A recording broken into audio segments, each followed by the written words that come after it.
বিজয়ের আলো। ও আমার দেশের মাটি, তোমার পরে ঠেকাই মাথা। লেইমা জানালার পাশে দাঁড়িয়ে পতাকার দিকে তাকিয়ে আছে। ইয়াশ মেঝেতে বসে কাগজে কিছু আঁকছে। আপু, আজ স্কুল নাই জানো? আজ বিজয় দিবস।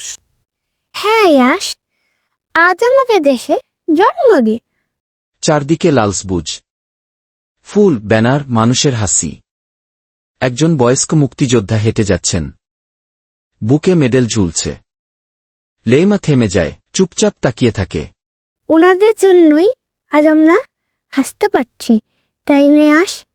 হ্যাঁ, ওনারা ভয় পায়নি, তাই বলেই তো আমরা এই দেশটাকে পেয়েছি।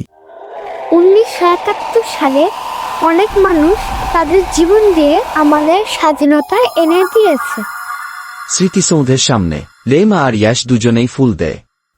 আচ্ছা আপু, আমরা দেশটার জন্য কি করতে পারি? ভালো মানুষ হওয়া, সত্য কথা বলা, স্বপ্ন দেখা আর দেশটাকে ভালোবাসা। সূর্য ডুবে যাচ্ছে, পতাকা বাতাসে উড়ছে।